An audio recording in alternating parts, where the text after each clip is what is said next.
What would you say is the hardest part about being homeless? I think it's probably the way some people treat you once they're drunk. And I mean, it can be, it's a nice town through the day, but of a night time, once everyone's had a drink, and I mean, like, they're spitting at you. I mean, I've had some of my friends being urinated on, and it's not a very nice position to be in. It's horrible. The hardest part of living homeless. People see you when they walk past you on the streets. They don't want to know you. They don't want to look at you. I don't know if it's embarrassment or I don't know if they don't know what to do, you know. But even a stopping hello would do more than giving someone change. You see yourselves just pass you by, ignore you if you're a piece of shit on the floor. Just don't. You say hello to them and that.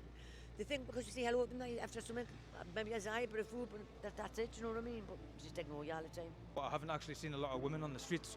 Would you say, as a woman, do you definitely feel maybe a bit more vulnerable, or? You're more vulnerable. You've got men coming up asking me asking to pay for sex and everything. It's disgusting. It's disgusting. The hardest part of living on the streets is watching people go by. The looks you get, can't look at them properly. Your whole self is just gone.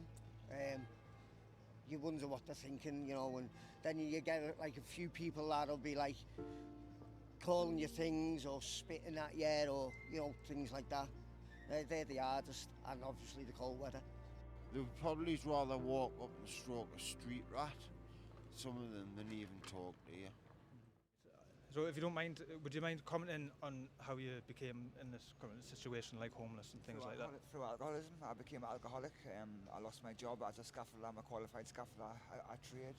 My partner passed away through alcoholism, and through her death, I ended up on the streets with worse alcoholism than I intended to, and I lost my home, my children, my financial situation just came to an end where I ended up on the streets. I used to work for a company that was a shop fitter, so we would be up and down the country all the time. Basically, I had a 3-bedroom house with a garage, lovely house. My house was mortgaged up.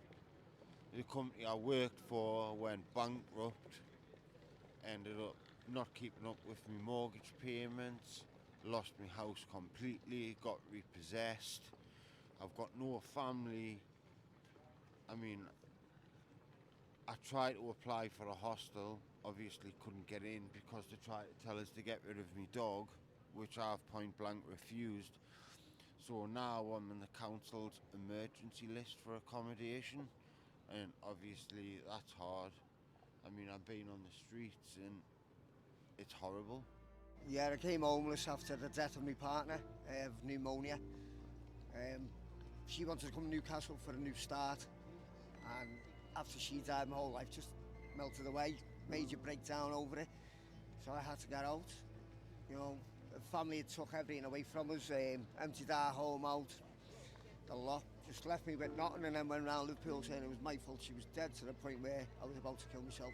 So it was either stay and die or get out and try and rebuild. I think a lot as well, like some guy was saying about the police.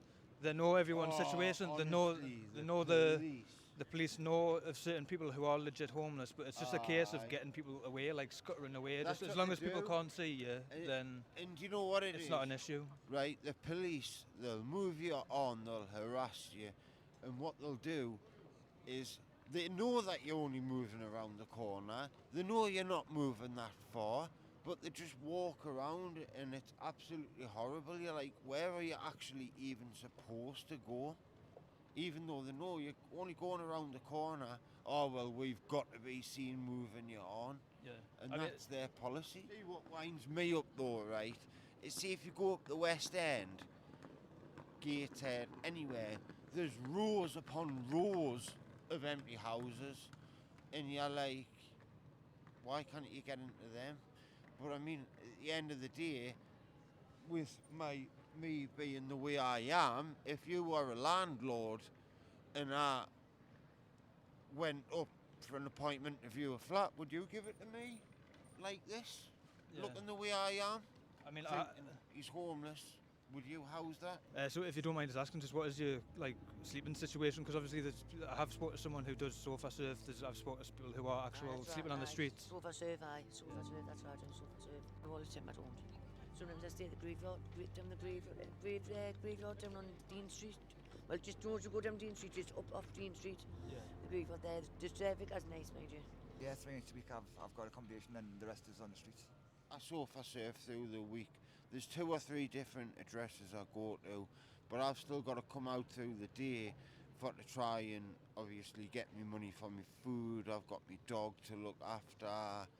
Do you know what I mean? I've got all sorts that I've got to get, so that's how I sort of struggle. I've got to come out and beg through the day. Basically, if I didn't beg, I wouldn't survive. I wouldn't eat. My situation is, if I can't get enough to get into the backpackers, I'll sleep in a doorway or a car park. Sometimes I have been offered to sleep on someone's couch and I have obviously took it up. But there's someone that I know that I've got family, do you know what I mean? I don't want to impose on that. But he have let me stay every now and again, do you know what I mean? Get a shower and that. Like, do you have any like hopes, like obviously for any time like in the future where you hope to maybe be in life? What do you hope to actually get back to? Or My hopes in life, yeah, I hope to keep applying for work like every day as I do. Hope to get that job that I'm applying for. At the moment, it doesn't matter what sort of job it is. I'll clean crap off the floor. I'll wipe toilets. At the end of the day, it gives me a wage where I can get myself into a baseline accommodation, and to the fact that I can see my son again and start life as a new and as a proper, and don't look back. Just keep looking forward. I would just like to get me dog and me girlfriend a nice little 1-bedroom flat somewhere and get back to work. Yeah. I just want to start being like a member of public again, and that is my goal. So thank you everybody for watching to the end of the video. I know it is rather different to what is normally on the channel. This is just something for me that I'm personally passionate about and trying to help just a little bit more and doing what I can. I did really enjoy making the video and talking to some of these people, getting their perspectives. And yeah, the video is not to make anybody feel bad or anything. It's just maybe something, that little extra to think about the next time you're walking past someone who might be homeless. So as I say, thank you for watching the video. And what's it like in your country? Is it also bad over there in your city or town, or as I say, in your country? I would be very interested to hear other people's thoughts and opinions on the subject. So, as I say, thank you all for watching and have a fantastic day.